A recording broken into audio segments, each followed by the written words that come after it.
नमस्कार दोस्तों, स्वागत है आप सभी का आपके अपने चैनल PYGS अड्डा में। आज हम लोग जो है ब्रह्मास्त्र पर जो इतिहास का चल रहा है उसका क्लास 3 देखने वाले हैं। हम सोच रहे हैं वीडियो को थोड़ा छोटा ही रखा जाए ताकि जो है पढ़ने में आसानी हो और ज़्यादा समय ना लगे और कम समय में ज़्यादा से ज़्यादा रिवीजन कर लिया जाए, ठीक है। और इसके अलावा हमने जो है ब्रह्मास्त्र बैच का जो बायोलॉजी है उसका पूरा क्लास पढ़ा दिया है और उसके साथ साथ में हम लोगों ने जो है संविधान का भी पूरा क्लास ब्रह्मास्त्र बैच का देख लिया है। इसके अलावा जो है हिस्ट्री हमने स्टार्ट किया है, उसमें 1 और 2 क्लास को एक साथ मिक्स पढ़ाया है और अब जो है एक एक क्लास करके ही पढ़ाया जाएगा, ठीक है। तो इसमें सबसे पहले हम लोग जो है आज हैदराबाद और कर्नाटक से संबंधित जितने भी महत्वपूर्ण क्वेश्चन बन सकते हैं और इसके अलावा जो है मैसूर युद्ध से, ठीक है, उनको हम लोग देख लेंगे, ठीक। तो चलिए सबसे पहले स्टार्ट करते हैं हैदराबाद और कर्नाटक। इसमें देखिए दिया हुआ है कि मुग़ल जो बादशाह था दिल्ली में उस समय कौन था, मोहम्मद शाह रंगीला था और वहाँ का सूबेदार कौन था, तो जो सूबेदार था दक्कन का वो किसको बना रखा था, निज़ामुल मुल्क को। किसको बना रखा था, मोहम्मद शाह रंगीला ने दक्कन का जो है सूबेदार निज़ामुल मुल्क को बना रखा था और इसका वास्तविक नाम क्या था, तो चिनकलीस खां था और यही जो है हैदराबाद का वास्तविक संस्थापक था। ये भी बात ध्यान रखिएगा। मतलब हैदराबाद को अगर स्वतंत्र रूप से किसी ने स्थापित करने का काम किया था तो वो कौन किया था, चिनकलीस खां किया था और ये जो है आसफ जहाँ के वंशज का था, ठीक है। और 1724 में किया था, ये भी बात आपको ध्यान रखना है। बात कर लेते हैं इसके बाद में कर्नाटक की।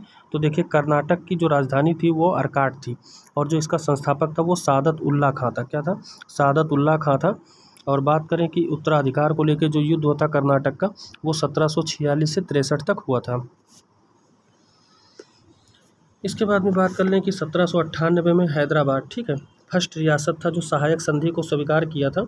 और अगर स्वतंत्रता के समय की बात कर लें तो 13 सितंबर, ठीक है, 1948 को ऑपरेशन पोलो के तहत, किसके, ऑपरेशन पोलो के तहत हैदराबाद का विलय जो है भारत में कर लिया गया था। कब, ऑपरेशन पोलो के तहत जो है 1948 में, ठीक है, 13 सितंबर 1948 को हैदराबाद का विलय कर लिया गया था और 2023 में इसकी 75वीं यानी 75 वर्षगांठ मनाई गई है, ठीक है।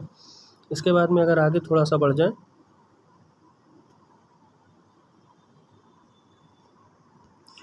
तो देखिए यहाँ पर जो वांडीवास का युद्ध हुआ था वो 1760 में हुआ था। कब हुआ था, 1760 में हुआ था।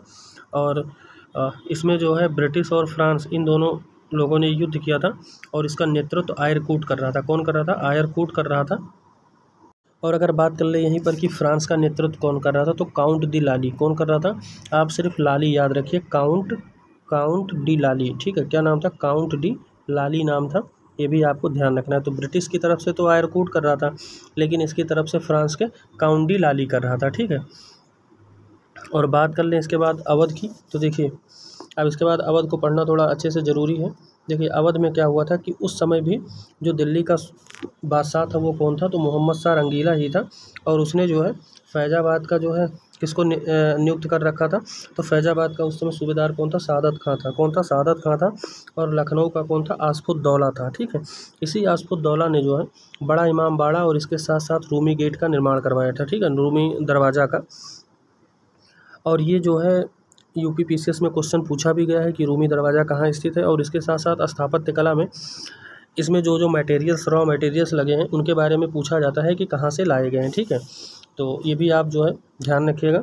इसके अलावा क्यों महत्वपूर्ण था, अवध क्यों महत्वपूर्ण हो जाता था, तो गंगा नदी का उपजाऊ भूमि था यानी कि रेवेन्यू के दृष्टिकोण से काफ़ी इंपॉर्टेंट हो जाता था। इसके अलावा बात कर लें सूबेदार की, तो उस समय सूबेदार जो है सादत खां था और ये काफ़ी योग्य था। 1722 में जो है इसने स्वतंत्र राज्य की स्थापना की थी। इसकी राजधानी कहाँ पर थी, तो इसकी राजधानी फैज़ाबाद थी और उपाधि इसकी बुरहान उल मुल्क थी। ये भी बात आपको ध्यान रखना है। इसके बाद में हम बात कर ले नादिर शाह का। तो देखिए नादिर शाह जो है ये एक आक्रमणकारी था जिसने दिल्ली पर आक्रमण किया था। और उस समय सुल्तान कौन था, तो उस समय भी सुल्तान या बादशाह कह लें तो मोहम्मद शाह रंगीला ही था।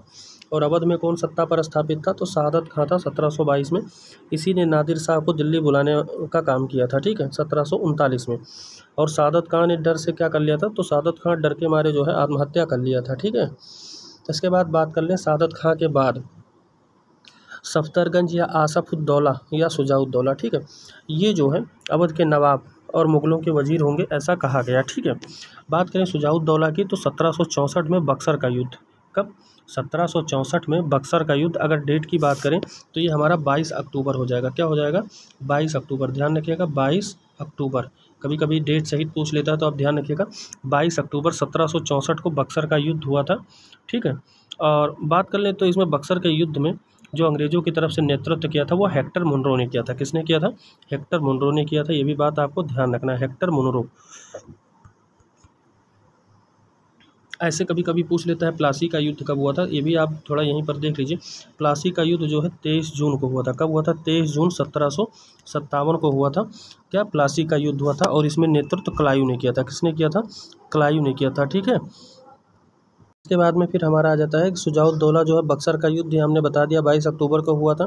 इसके बाद बात कर लें इलाहाबाद की संधि, तो देखिए इलाहाबाद की संधि 12 और 16 अगस्त, ये दो समय पे हुई थी। 12 और 16 अगस्त, आपको डेट भी ध्यान रखना है, 12 और 16 अगस्त को हुई थी। और ये जो है अंग्रेज़ और शाह आलम के बीच में हुई थी। किसके? अंग्रेज़ और शाह आलम के बीच में हुई थी। ठीक है, इसके बाद में बात कर लें अवध का। अवध का जो अंतिम नवाब था वो वाजिद अली शाह था। कौन था? वाजिद अली शाह था, और इसने कब किया था? तो 1856 में किया था। ठीक है, 1856 में जो है ये था। ठीक है, दिल्ली में जो है डलहौजी ने हड़प नीति अपनाई थी, और आउटरम रिपोर्ट आई थी, उसमें अवध को जो है कुशासन के आधार पे जो है मिलाया गया था। ये पीईटी में पूछा गया है। ठीक है, इसके अलावा अन्य बहुत सारे एग्जाम में पूछा गया है, पीसीएस में भी पूछा गया है। रिपोर्ट के आधार पर अवध का जो है ब्रिटिश में विलय हुआ था, और उस समय एक बात करें कि उसकी वाइफ कौन थी, तो बेगम हजरत महल थी, जिन्होंने 1857 के क्रांति का नेतृत्व किया था। बात कर ले मैसूर का, तो देखिए मैसूर जो है ये कर्नाटक में है, और इसमें जो देखिए बहमनी और विजयनगर। ठीक है, अब बात कर ले बहमनी, तो ये गोलकुंडा और बीजापुर से संबंधित है। जबकि विजयनगर की बात कर ले तो इसके संस्थापक हरिहर और बुक्का, ये दोनों भाई थे। इसकी राजधानी कहाँ है? हम्पी, जो वर्तमान में कर्नाटक में स्थित है, और ये जो है एक ध्वन्यावशेष पे बना हुआ है। और तुलु वंश का कृष्णदेव राय था, जिसके दरबार में अष्टदिग्गज रहते थे। ध्यान रखिएगा, अष्टदिग्गज, अष्टप्रधान नहीं, वो शिवाजी के शासनकाल में रहते थे। इसकी जो पुस्तक थी वो आमुक्त माल्यदा ग्रंथ थी, ये भी बात आपको ध्यान रखना है। बात करें 1565 में तालीकोटा, बन्नीहट्टी या राक्षस तांगड़ी, ये तीनों क्वेश्चन पूछा गया है, और ये युद्ध हुआ था, और विजयनगर का इसी में अंत हो गया था। किसका? विजयनगर साम्राज्य का अंत हो गया था।